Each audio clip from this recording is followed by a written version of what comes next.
morning, guys. It's me, Gavin. I'm your second affirmative speaker, and I'd like to go over a couple points about euthanasia today. What I'm going to be going over is points about euthanasia in relation to abortion,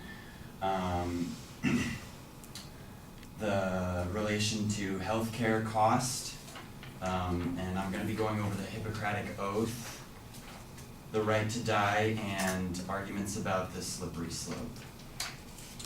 So in relation to abortion, they're not, directly related or anything, but it's kind of the same argument in that if terminally ill patients want to commit suicide, they ultimately will, with or without the legal practice of euthanasia. Legalizing euthanasia ensures that there are certain safeguards and measures taken to protect the patient when they decide to choose this avenue. Criminalizing euthanasia does not stop it. It merely causes patients in need of it to desperately seek elsewhere. And I have a piece of evidence for this from Morris M. at Listverse. Meet Tony Nicholson. In 2010 and again in 2012, his bid to die was rejected by the British High Court. As a sufferer of locked-in syndrome, Tony was incapable of moving a single muscle in his body, a condition he described as a living nightmare.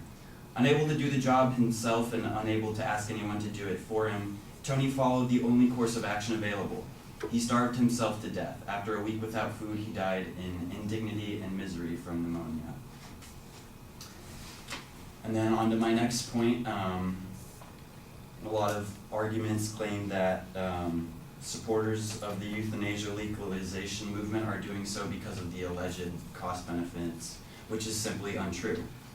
The quest to legalize euthanasia is not based off of a desire to save money in our healthcare system. Merrill Matthews, PhD director for the Council of Affordable Health Insurance, even though the various elements that make up the American healthcare system are becoming more circumspect in ensuring that money is not wasted, the cap that marks a zero-sum healthcare system is largely absent in the United States. Considering the way we finance healthcare in the United States, it would be hard to make a case that there is a financial imperative compelling us to adopt physician-assisted suicide in an effort to save money so that others could benefit. And then on to the next point about the Hippocratic Oath. The Hippocratic Oath is a Greek oath that was made by Hippocrates, obviously, and it's relating to the oath that doctors take relating to euthanasia. It's left up to interpretation, and as such, it can be interpreted in many different ways. The Hippocratic Oath has been modified throughout history to accommodate a rapidly changing society. Philip Nitschke, founder of Exit International, says over time the Hippocratic Oath has been modified on a number of occasions as some of its tenets have become less and less acceptable. References to women not studying medicine and doctors not breaking the skin have been deleted. The much quoted reference to do no harm is also in need of explanation. Does not doing harm mean that we should prolong a life that the patient sees as a painful burden? Sure, the harm is the instance is done when we prolong life, and doing no harm means that we should help the patient die. Killing the patient, technically yes, it is a good thing. Sometimes yes. Is it consistent with good medical end-of-life care? Absolutely yes. Even Greek medicine did not outlaw physician-assisted suicide. According to Martin Gold at the Council of Record, at the time of Hippocrates, there was no prohibition against physician-assisted suicide in mainstream Greek medicine.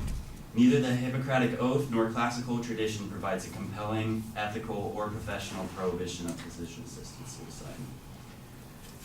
If we rigidly adhered to the literal interpretation of the Hippocratic Oath, there would be no surgery.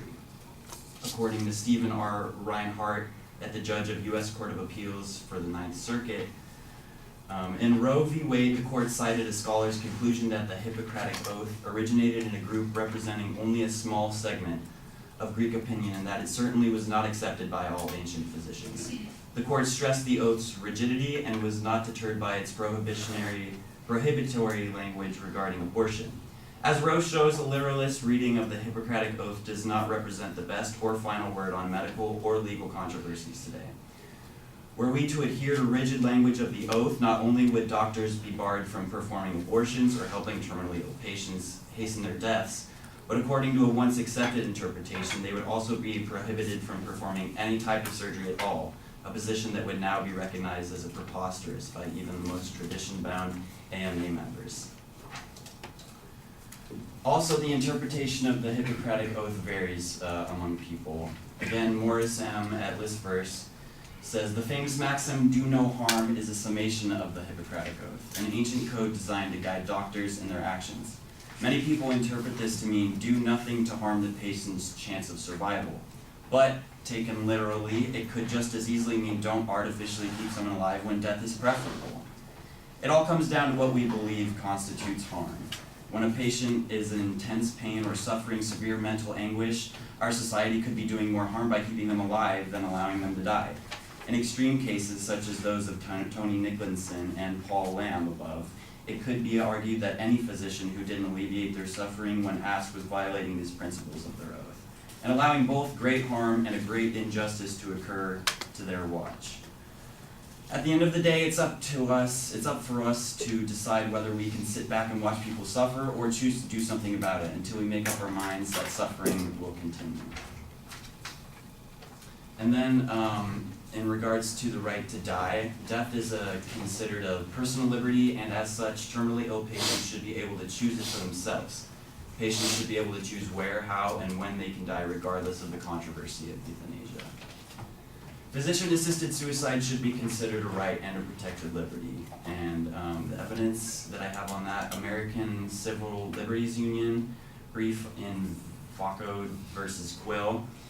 The right of a competent, terminally ill person to avoid excruciating pain and embrace a timely, dignified death bears the sanction of history and is implicit in the concept of ordered liberty.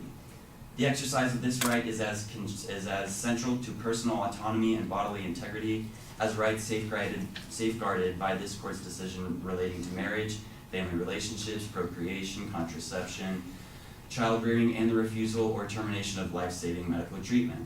In particular, this court's recent decisions concerning the right to refuse medical treatment and the right to abortion instruct that a mentally competent, terminally ill person has a protected liberty interest in choosing to end intolerable suffering by bringing about his or her own death.